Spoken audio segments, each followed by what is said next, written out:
Šiandien pati viršutinė naujiena Lietuvos ryte, taip pat apie tai, kaip Kauno valdininkai dalina lengva ranka akcijas ir manau, kad šitas nesibaigs. Todėl aš siūlau tarybai pritarti mero pasisakymui ir norėčiau perskaityti savo paruoštą tekstą, kur už pagrindą paimtas mero spaudos pranešimas.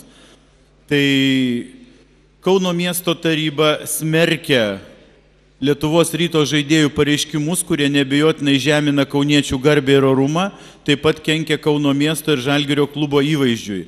Tokie pareiškimai žeidžia ne tik krepšininkus, bet ir visus kauniečius, yra žemo lygio, rodantis asmens nebrandumą. Savo vertės kelimą žeminant kitus parodo, kad ne viskas auksas, kas auksų žiba. Tikimės, kad ateityje tokie dalykai nesikartos, o krepšininkai jaus atsakomybę ne tik žaidimo aikštelėje metu, bet ir už jos ribų. Tai norėčiau pasiūlyti tarybai pritarti tokiam pareiškimui ir nepalikti mūsų mero vieno kautis su sistema, kuri vadinasi Lietuvos rytas. Ačiū. Ačiū už palaikymą. Gediminas Budnikas, prašau. Aš norėčiau atkartoti žodžius ir pritarti Jonui Gintarui Furmanavičiui. Norėčiau pasakyti tiek, kad aš labai didžiuojas, kad žaidžiau Žalgirį eilę metų Lietuvos rinktiniai. Mes pažiūrėkime mūsų Žalgirio vaikinus.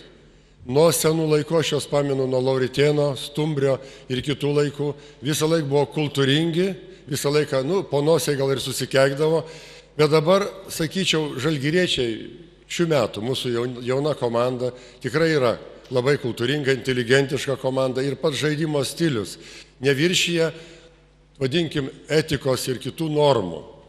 Aš nežinau, kodėl Vilniaus Lietuvos rytas nuteikia sportininkus, iš jų daro smogikus. Ir paskui gaunasi taip, kad aš galvoju, kad turėjo čia įtakos ir serbų, vadinkim, trenerių darbas. Nemanau, kad treneriai turėtų, rengti, nekultūringai elgtis ir panašiai, arba ten daužyti, alkūnėm ir visą kitą. Manau, kad čia ir tam tikras klubo nusistatymas yra prieš Kauną, prieš mūsų, žaidėjus. Taigi, kad, sakyčiau, merą reikia remti, tai čia yra vienareikšmiškai, bet reikėtų galbūt įspėti ir klubo vadovybę. Jeigu jie turi pilną prisisteigę ten lengvos atletikos trenerių, masažistų, psichologų, bet reikėtų dar galbūt ir kažkokio tai auklėtojo, kultūros auklėtojo ar kokio dar kažkokio etato. Nes šiaip matosi, kad jie niekada gyvenime, kiek esu žaidęs ir kiek matęs, kaip vakarų komanda žaidžia, kad lakstytų žaidėjas svetimoje aikštėje po tribūnas ir visiems kaišytų kažkokius, suprantat, žiūrovam. Jie dabar, pavyzdžiui, nufilmavo ir rodo filmuotą medžiagą.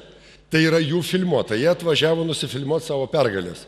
Mūsų žmonės nefilmavo ir jie ten sukarpė, sudėliojo ir dabar jau mes baisiausiai, suprantat, atrodom kalti ir Kaunas baisiausiai nevykusi salė, nevykę žiūrovai ir taip toliau.